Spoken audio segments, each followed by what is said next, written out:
Welcome students, English point channel by Sunil sir में आपका स्वागत है। स्टूडेंट्स, आज हम इंटरमीडिएट प्रोज़ का 6th लेसन विमेंस एजुकेशन पढ़ेंगे। ये पाठ लिखा है doctor S Radhakrishnan. S Radhakrishnan मतलब सर्वपल्ली राधाकृष्णन ने। डॉक्टर एस राधाकृष्णन एक महान स्कॉलर, विद्वान, दार्शनिक और पॉलिटिशियंस थे। उनका जन्म 5 सितंबर 1888 में हुआ था और सन 1975 में उनकी मृत्यु हुई। वो कलकत्ता यूनिवर्सिटी में प्रोफेसर रहे। इसके अलावा इंग्लैंड की ऑक्सफोर्ड यूनिवर्सिटी में प्रोफेसर रहे, बनारस हिंदू यूनिवर्सिटी के वाइस चांसलर रहे और रूस में भारत के राजदूत रहे। सन 1962 से 1967 तक वो भारत के राष्ट्रपति भी रहे। उन्होंने अनेक रचनाएं की हैं। उन्होंने हिंदू दर्शन के ऊपर और भारतीय शिक्षा के वीपर बहुत लेख लिखे हैं और उपनिषद के ऊपर भी उन्होंने लिखा है। यह जो पाठ है हमारा प्रेजेंट लेसन विमेन एजुकेशन, ये डॉक्टर एस राधाकृष्णन के द्वारा लिखी गई पुस्तक ट्रू नॉलेज उससे लिया गया है और इस पाठ में उन्होंने भारतीय महिलाओं की शिक्षा के विषय में बातचीत की है। डॉक्टर एस राधाकृष्णन उस समय जो प्रचलित शिक्षा थी उससे संतुष्ट नहीं थे और उन्होंने अपने विचार इस पाठ के माध्यम से हमारे सामने प्रस्तुत किए हैं। तो आइए लाइन बाय लाइन इस पाठ को समझते हैं और यह एक इम्पॉर्टेंट लेसन भी है इस दृष्टि से कि इसके पैराग्राफ जो है एक्सप्लेनेशन करने के लिए भी आते हैं और क्वेश्चंस भी इस पाठ से अक्सर पूछे जाते हैं। तो आइए शुरू करते हैं। इससे पहले कि हम पाठ शुरू करें, जो दर्शक हमारे इस चैनल पर पहली बार आए हैं उनसे निवेदन है कि वे इस चैनल को English point by Sunil sir को लाइक कर दें, सब्सक्राइब कर लें और बेल आइकन भी दबा लें। तो आइए शुरू करते हैं पाठ को।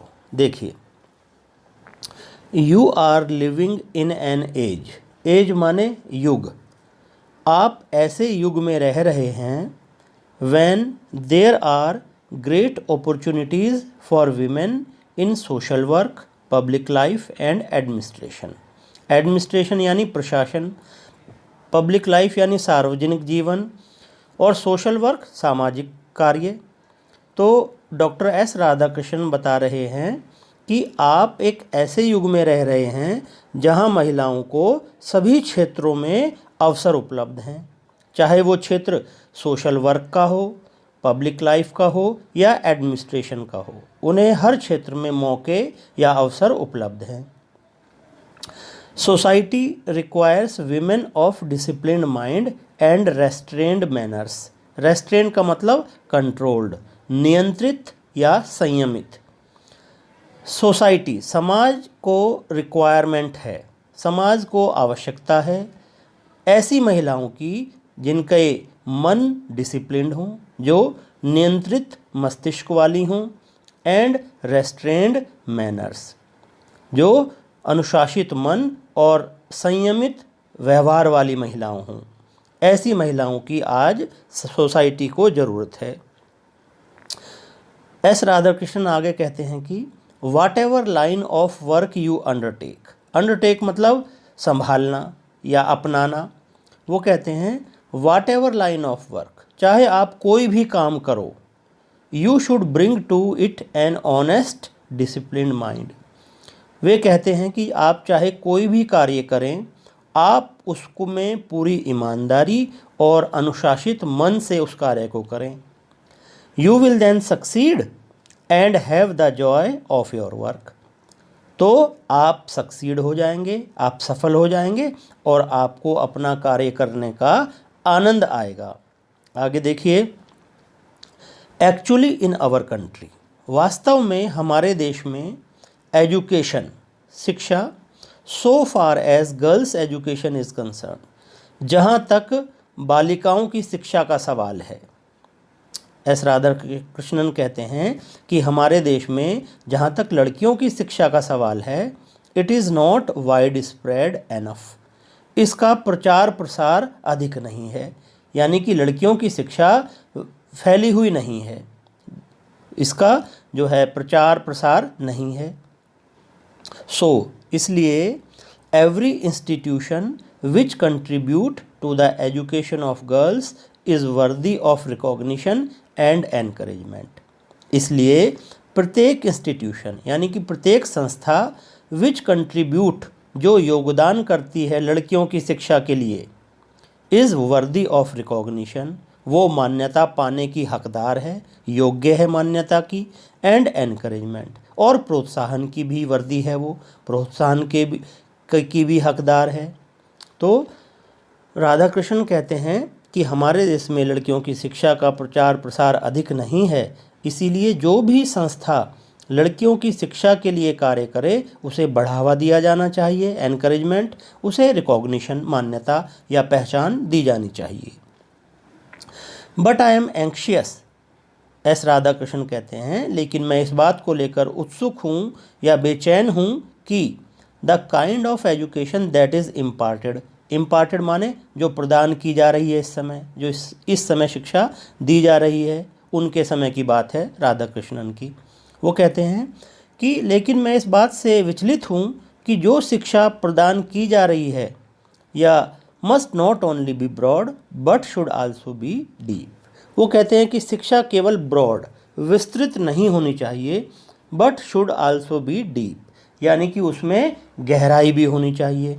शिक्षा जो है, शिक्षा का केवल फैलाव ना हो, बल्कि शिक्षा के अंदर गहराई भी हो, गहन अध्ययन भी हो, उसका शिक्षा जो है गहनता से प्रदान की जाए। We are lacking in depth. वे कहते हैं कि हमारे देश की शिक्षा में गहनता में कमी है, हमारे देश की शिक्षा की गहराई में कमी है। वी में बिकम लर्नेड एंड स्किल्ड। हम ज्ञानवान और कुशल, लर्नेड माने ज्ञानी, स्किल्ड माने कुशल, हम ज्ञानी और कुशल तो बन सकते हैं, but if we do not have some kind of purpose in our lives themselves become blind, blundering and bitter. Bitter माने कड़वा, ब्लंडरिंग माने दोषपूर्ण, ब्लाइंड माने अंधकारपूर्ण। तो वो क्या कहते हैं एस राधाकृष्णन, वो कहते हैं कि हम पढ़ लिख कर ज्ञानी और कुशल तो बन सकते हैं, लेकिन if we do not have purpose, लेकिन यदि हमारे जीवन का कोई उद्देश्य नहीं होगा तो हमारा जीवन अंधकार में, दोषपूर्ण और कड़वा, कठिनाइयों युक्त हो जाएगा। वो कहते हैं गीता सेज, गीता में कहा गया है व्यवसाय मिका बुद्धिर एका, अर्थात कि जो बुद्धिमान लोग होते हैं, for a truly cultured mind, जो बुद्धिमान लोग हैं, सुसंस्कृत मस्तिष्क वाले लोग हैं, there is a single mindedness, उनका दिमाग केवल एक दिशा में ही रहता है, वो केवल एक मन के होते हैं, उनका केवल एक उद्देश्य होता है।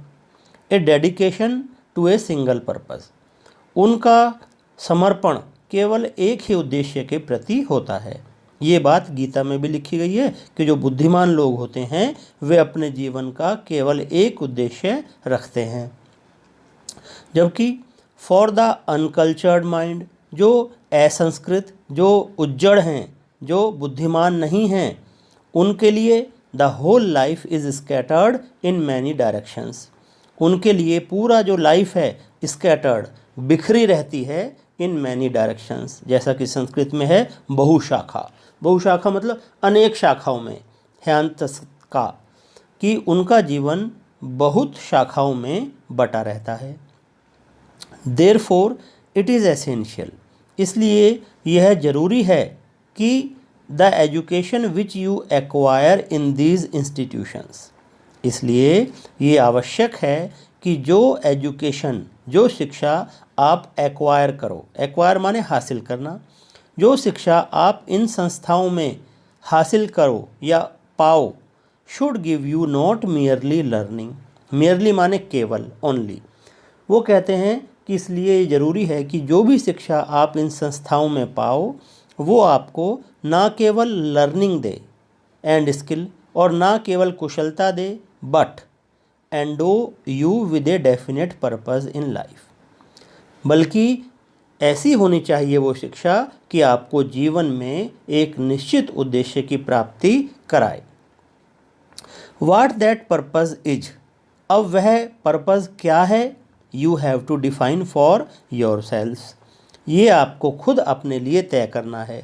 शिक्षा का कार्य तो केवल इतना है कि वो आपके जीवन में एक उद्देश्य बनवाए। अब उद्देश्य क्या होगा ये आपको स्वयं परिभाषित करना है अपने लिए। इट इज़ सैड, यह कहा जाता है कि विद्या गिव्स यू विवेक। विवेक क्या होता है? अच्छे बुरे की समझ। यह कहा जाता है कि विद्या गिव्स यू विवेक, विद्या आपको विवेक देती है। विमर्श रूपिणी विद्या gives you a sense of what is right and helps you to avoid what is wrong. विमर्श रूपिणी विद्या आपको इस बात का सेंस, इस बात की समझ देती है कि व्हाट इज़ राइट, क्या सही है, and helps you to avoid what is wrong, और जो गलत है उससे आपको बचाती है। विमर्श रूपिणी विद्या यानी अच्छे बुरे की समझ। इसलिए यू मस्ट ट्राई, आपको कोशिश करनी चाहिए, to find out what is required of you in this generation.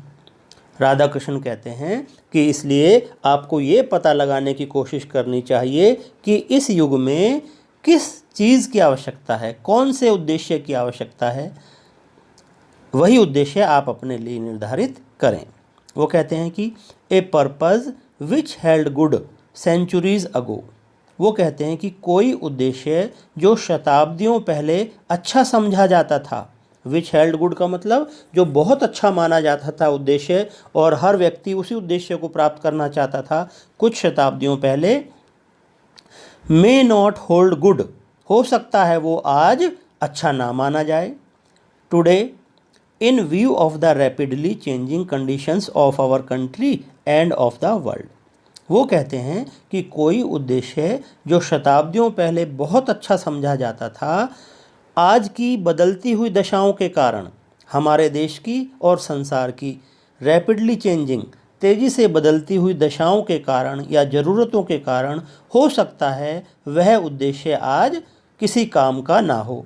इसलिए so the purpose which you adopt in your life, इसलिए जो उद्देश्य आप अपने जीवन में एडॉप्ट करो, एडॉप्ट माने अपनाओ, ग्रहण करो, इसलिए जो उद्देश्य आप अपने जीवन में एडॉप्ट करते हो मस्ट बी एडाप्टेड। एडाप्टेड का मतलब अनुकूल, वो अनुकूल होना चाहिए to the relevant needs of the present generation.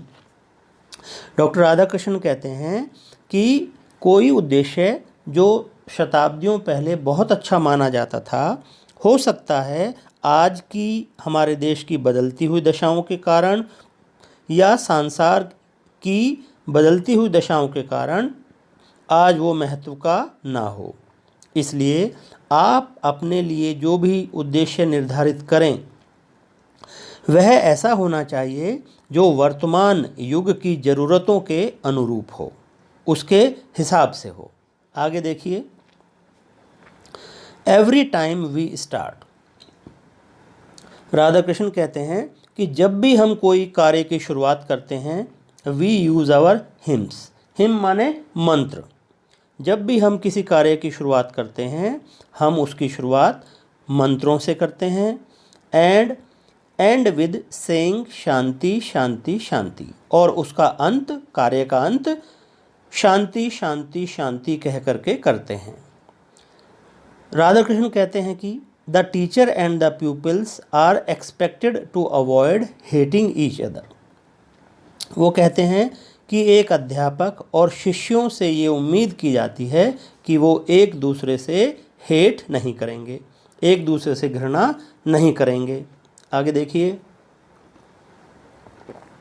Compassion यानी दया। Compassion is the quality which is more characteristic of women than of man. दया वो गुण है जो महिलाओं का विशेष गुण है, चारित्रिक गुण है। I read recently a book which speaks about the decline of womanhood. Radha Krishna कहते हैं कि आई रेड रिसेंटली मतलब अभी हाल ही में। वो कहते हैं कि मैंने अभी हाल ही में एक किताब पढ़ी थी जिसमें कहा गया था डेक्लाइन ऑफ वुमेनहुड, महिलाओं के पतन के बारे में कहा गया था। उसमें कहा गया था कि आजकल महिलाओं का पतन हो रहा है। एंड सेज, और उसमें कहा गया था कि दिस इज़ बिकॉज, ऐसा इसलिए है, because there is decline in compassion. महिलाओं का पतन इसलिए हो रहा है क्योंकि कंपैशन में डेक्लाइन आ गया है, कंपैशन में दया का पतन हो रहा है, इसीलिए महिलाओं का पतन हो रहा है। इन अदर वर्ड्स, दूसरे शब्दों में हम कह सकते हैं कि the natural quality of women is compassion. दूसरे शब्दों में हम कह सकते हैं कि महिलाओं का प्राकृतिक गुण दया है। If you do not have compassion, अगर आपके अंदर दया नहीं है, यू आर नॉट ह्यूमन, आप मानव नहीं हो। It is therefore essential for every human being to develop the quality of considerateness, kindness and compassion. वो कहते हैं कि इट इज़ देयरफॉर एसेंशियल, इसलिए ये आवश्यक है प्रत्येक मनुष्य के लिए कि वो विचारशीलता, दया और नम्रता की भावना अपने अंदर विकसित करे। विदाउट दीज क्वालिटीज़, इन गुणों के बिना we are only human animals, नर पशु। वो कहते हैं कि इन गुणों के बिना हम केवल नर पशु हैं, यानी कि दया, सहानुभूति और विचारशीलता ये आवश्यक गुण हैं, इनके बिना हम केवल नर पशु हैं, इससे ज़्यादा कुछ नहीं। आगे देखिए, there is a famous verse माने श्लोक, एक प्रसिद्ध श्लोक है, विच टेल्स अस, जो यह बताता है हमें कि संसार विश्व वृक्ष। एक प्रसिद्ध श्लोक है जो यह बताता है कि ये संसार विश्व वृक्ष है, जहर का पेड़ है। इन दिस इम्परफेक्ट वर्ल्ड, संसार, इस अपूर्ण विश्व में, इस अपूर्ण संसार में, there are two fruits of inimitable quality. Inimitable का मतलब अनूठे, अद्वितीय, यानी कि जिसकी जो है तुलना ना की जा सके या जिनका अनुकरण ना किया जा सके। ऐसे दो फल हैं इस अपूर्ण संसार में जो अनूठे हैं, और वे हैं, they are the study of our great classics and communion with great minds. और वे हैं हमारे जो ग्रेट क्लासिक्स हैं, महान ग्रंथ हैं, और कम्युनियन माने विद ग्रेट माइंड्स, कम्युनियन माने वार्तालाप, विचार विमर्श। ठीक है, तो राधा कृष्ण कहते हैं कि इस संसार में केवल दो फल ऐसे हैं जिनका हम अनुकरण कर सकते हैं, जो ग्रहण करने लायक हैं, और वे फल हैं हमारे महान ग्रंथों का अध्ययन और महान लोगों के साथ विचार विमर्श या वार्तालाप। These two are the things, ये वो दो चीज़ें हैं, which mould man's mind and heart. ये दो चीज़ें मनुष्य के मन और हृदय को परिवर्तित कर देती हैं। कौन कौन सी दो चीज़ें? एक तो महान ग्रंथों का अध्ययन और महान लोगों के साथ वार्तालाप। राधा कृष्ण कहते हैं कि आई एम एंक्शियस, मैं इस बात को लेकर विचलित हूँ या उत्सुक हूँ कि our great classics should be studied. वो कहते हैं कि हमारे जो ग्रेट क्लासिक्स हैं, महान ग्रंथ हैं, वेद हैं, महाभारत, रामायण, पुराण इत्यादि, उपनिषद, ये महान ग्रंथ हैं। वो कहते हैं कि हमारे great classics should be studied, पढ़े जाने चाहिए हमारे महान ग्रंथ। The classics of all countries of which we are the inheritors. वो कहते हैं कि जो हमारे देश के ये जो ग्रंथ हैं, ये पूरी दुनिया के ग्रंथों के से महान हैं और ये हमें विरासत में मिले हैं। अन्य देशों के जो महान ग्रंथ हैं उन सब का आधार हैं हमारे देश के ग्रंथ। वो आगे कहते हैं कि हम उनके इनहेरिटर हैं, यानी कि दुनिया भर के जो महान ग्रंथ हैं हमारे ग्रंथों से ही निकले हैं, इसीलिए हमारे ग्रंथ बहुत ही महानता विशेषता लिए हुए हैं, उनका अध्ययन किया जाना चाहिए। वो कहते हैं कि it is in a small dialogue in an Upanishad. Dialogue क्या होता है? दो लोगों की बातचीत, ठीक है। मोनोलॉग होता है जब कोई व्यक्ति खुद बोलता है तो मोनोलॉग, और डाय का मतलब डबल, ठीक है। तो वो कहते हैं कि it is in a small dialogue in an Upanishad that a question is put. वो कहते हैं कि एक छोटा डायलॉग है उपनिषद में जिसमें एक प्रश्न पूछा जाता है, और वो प्रश्न क्या है? What constitutes the essence of good life, कि गुड लाइफ का एसेंस क्या है, सार क्या है, एक अच्छे जीवन का सार क्या है?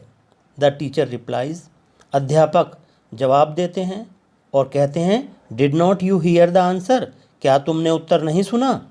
तभी there was a thunder clap, एक तेज गर्जना होती है और आवाज़ आती है डा डा डा। Immediately the teacher explain, immediately माने तुरंत, टीचर एक्सप्लेन करते हैं उसको, अध्यापक समझाते हैं कि इन तीन DA, इन तीन डा का मतलब क्या है। वो बताते हैं कि यही जो तीन डा हैं यही गुड लाइफ का एसेंस हैं, यही अच्छे जीवन का सार हैं। वो बताते हैं ये तीन डा का मतलब है दम, दान और दया। They constitute the essentials of good life, यही अच्छे जीवन को निर्मित करते हैं। कंस्टिट्यूट माने बनाते हैं, यही अच्छे जीवन का निर्माण करते हैं। कौन निर्माण करते हैं? दम, दान और दया। यू मस्ट हैव दम और सेल्फ कंट्रोल, आप में दम यानी सेल्फ कंट्रोल होना चाहिए, रेस्ट्रेंट अपने ऊपर नियंत्रण होना चाहिए। Which is the mark of human being, जो कि मनुष्य की पहचान है। इन रामायण, रामायण में when Lakshman sets out for the forest, Ramayana में जब लक्ष्मण जंगल के लिए निकलते हैं, हिज मदर टेल्स हिम, उनकी माताजी उन्हें बताती हैं कि look upon Ram as your father Dasharath, Ram को अपने पिता दशरथ के रूप में देखना। Look upon Sita as myself as your mother, Sita को मेरे रूप में अर्थात अपनी माँ के रूप में देखना। Look upon the forest as Ayodhya, और अयोध्या को और जंगल को अयोध्या यानी अपने नगर के रूप में देखना। गो माई डियर, जाओ मेरे प्रिय जाओ। राधा कृष्ण कहते हैं कि there are ever so many thrilling stories in our classics which will instill into us great moral strength, which will lay down for us the line on which we have to conduct ourselves. Radha Krishna कहते हैं कि there are ever so many thrilling stories, इस प्रकार की रोमांचक कहानियाँ हमारे ग्रंथों में भरी पड़ी हैं। which will instill into us great moral strength, जो हमारे अंदर महान नैतिक शिक्षा का संचार करती हैं। Which will lay down for us the line, जो हमारे सामने उस पथ का निर्माण करती हैं। On which we have to conduct ourselves, जिस पथ पर चलकर हम अपने आचरण को संवार सकते हैं, अपने आप को बना सकते हैं। Give us good women we will have a great civilisation. Give us good women, women का मतलब नारियां, महिलाएं, हमें अच्छी नारियां दो। We will have a great civilisation, हमारी सभ्यता जो है महान हो जाएगी। हमें अच्छी नारियां दो, हमारी सभ्यता महान हो जाएगी। गिव अस गुड मदर्स, हमें अच्छी माताएं दो। We will have a great nation, हमारा राष्ट्र महान हो जाएगा। तो आगे कहते हैं वो, when you talk about education, जब आप शिक्षा की बात करते हो, you have several AIIMS in view, तो आपके सामने अनेकों उद्देश्य होते हैं। जब आप शिक्षा की बात करते हैं तो आपके सामने अनेक उद्देश्य होते हैं, क्या पढ़ें? तो वो आगे बताते हैं कि give the people those who are taught, जो पढ़ रहे हैं, जो पढ़ने वाले हैं, उनको आप नॉलेज ऑफ द वर्ल्ड, संसार का ज्ञान दो, इन विच दे लिव, जिस संसार में वे रह रहे हैं उस संसार का ज्ञान उन्हें दो। Science, history and geography enable you to get that knowledge, और विज्ञान, इतिहास और भूगोल आपको उस ज्ञान को हासिल करने में मदद करते हैं। कौन से ज्ञान को? जिस संसार में आप रह रहे हैं उस संसार का ज्ञान आपको कौन प्रदान करेगा? विज्ञान, इतिहास और भूगोल। You also train the people to acquire some technical skill by which they can earn a livelihood. Livelihood माने जीविका। राधा कृष्ण आगे बताते हैं, वो कहते हैं आप उन्हें एक तो उस संसार का ज्ञान दो जिसमें वो रहते हैं, इसके लिए विज्ञान, इतिहास और भूगोल पढ़ाओ। आगे वो कहते हैं कि आप लोगों को ट्रेन करो, आप उन्हें प्रशिक्षण भी दो, to acquire some technical skill, उनको कुछ तकनीकी ज्ञान भी दो, तकनीकी ज्ञान भी प्रदान करो, ताकि दे कैन अर्न ए लाइवलीहुड, ताकि वे अपनी जीविका कमा सकें। These are still accepted the world over as the object of education। ये आज भी संसार में शिक्षा के उद्देश्य माने जाते हैं। Education of the world in which you live, एक तो उस संसार का ज्ञान जिसमें आप रह रहे हैं, और टेक्निकल स्किल, और कुछ तकनीकी कुशलता जिससे तुम अपनी लाइवलीहुड कमा सको। But what is there specific about the kind of education imparted in the institutions of our country? Radha Krishnan सवाल पूछते हैं, लेकिन जो शिक्षा हमारे देश में, हमारे संस्थानों में प्रदान की जा रही है वो किस प्रकार की है? वह इस प्रकार की नहीं है। वो आगे कहते हैं, वी हैव हर्ड, हमने सुना है कि the chief purpose of education is not merely, merely माने केवल। वो कहते हैं कि हमने सुना है कि शिक्षा का उद्देश्य ना केवल एक्वायरिंग ऑफ स्किल और इन्फॉर्मेशन, वो कहते हैं कि हमने सुना है शिक्षा का उद्देश्य केवल कुशलता या सूचनाएं इकट्ठा करना नहीं है, बल्कि initiation into a higher life, बल्कि एक उच्च जीवन में प्रवेश करना भी है। इनिशिएशन इनटू ए वर्ल्ड, एक इनिशिएशन माने प्रवेश, इनिशिएशन इनटू ए वर्ल्ड, ऐसे संसार में प्रवेश करना, which transcends the world of space and time, जो स्थान और समय से ऊपर है, space and time. Though the latter informs and animates the former, यानी कि हमने ये पढ़ा है कि शिक्षा का मुख्य उद्देश्य केवल योग्यता या सूचनाएं इकट्ठा करना नहीं है, बल्कि एक उच्च जीवन में प्रवेश करना है, एक ऐसे संसार में प्रवेश करना है जो स्थान और समय से ऊपर हैं। यद्यपि the latter informs and animates the former, यद्यपि बाद वाला संसार पहले वाले संसार को प्रकाशित और प्रेरित करता है, अर्थात यानी कि जो पारलौकिक संसार है वो इस भौतिक संसार को अलौकित करता है और इसमें जीवन फूंकता है। That has been the main purpose of education, यही शिक्षा का मेन पर्पज़ रहा है, शिक्षा का यही उद्देश्य सदियों से रहा है। फॉर सम सेंचुरीज़, कुछ शताब्दियों से, वी नेग्लेक्टेड आवर वुमेन फोक, कुछ शताब्दियों से हमने अपनी नारियों की उपेक्षा की है। नेग्लेक्टेड माने नज़रअंदाज करना। कुछ शताब्दियों से हमने अपनी नारियों की उपेक्षा की है।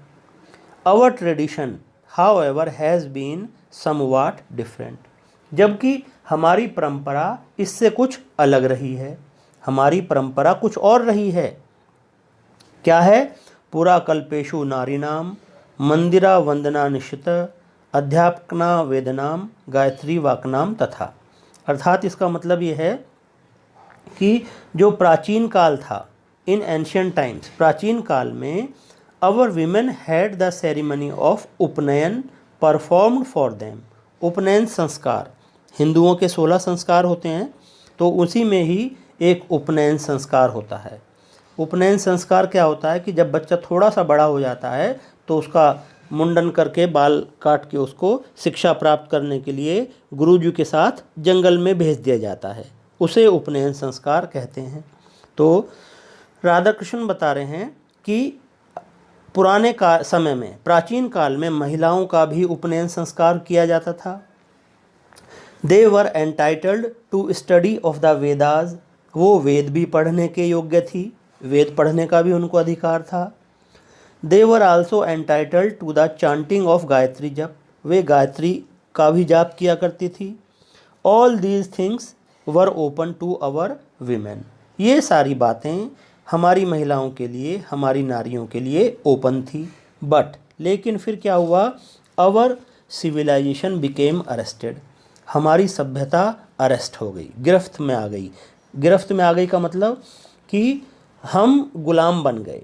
7वीं शताब्दी के बाद भारत पर जो है मुस्लिम आक्रमणकारियों का कब्जा हो गया और हमारी सभ्यता जो है उसमें बहुत परिवर्तन आया क्योंकि 7वीं शताब्दी से लेके और ये 17वीं शताब्दी तक, जब तक अंग्रेज भारत में रहे, हमारी सभ्यता उनकी गिरफ्त में रही।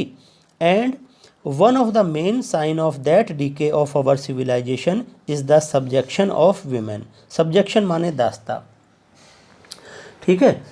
तो प्राचीन काल में हमारी महिलाओं के लिए ये सब चीज़ें खुली हुई थी, वे वेद पढ़ सकती थी, गायत्री का भी जाप किया करती थी। लेकिन बाद में हमारी सभ्यता का पतन हो गया, और पतन का कारण क्या था कि हमारे यहाँ अनेक जो है जो दूसरे देशों से लोग आए और उन्होंने आकर के हमारी सभ्यता को एक तरह से अपने अधिकार में ले लिया, और उसी के कारण महिलाओं की दास्ता प्रारंभ हुई, और महिलाओं की दास्ता के कारण ये जो है जो पुरानी बातें थी महिलाओं के लिए जो ओपन थी वो सब बंद हो गई।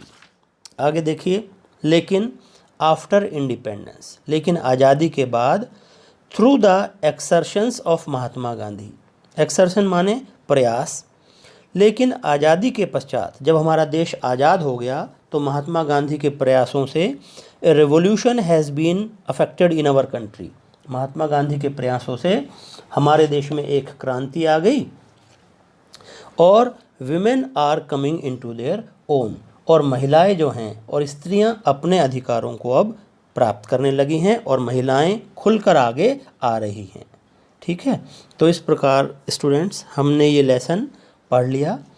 स्टूडेंट्स, अगर आपको ये वीडियो पसंद आया हो तो प्लीज़ इसे लाइक करें, सब्सक्राइब करें और अपने कमेंट ज़रूर करें, और अपने सभी साथियों को फेसबुक पर, व्हाट्सएप पर, इंस्टाग्राम या और भी सोशल मीडिया पर जहाँ भी आप इसको शेयर कर सकते हैं वहाँ करें, ताकि ये ज़्यादा से ज़्यादा स्टूडेंट्स तक ये वीडियो पहुँचे और हमें भी प्रेरणा मिले कि हम आगे भी आपके लिए नए नए वीडियो बनाते रहें और सभी स्टूडेंट्स का फ़ायदा होता रहे।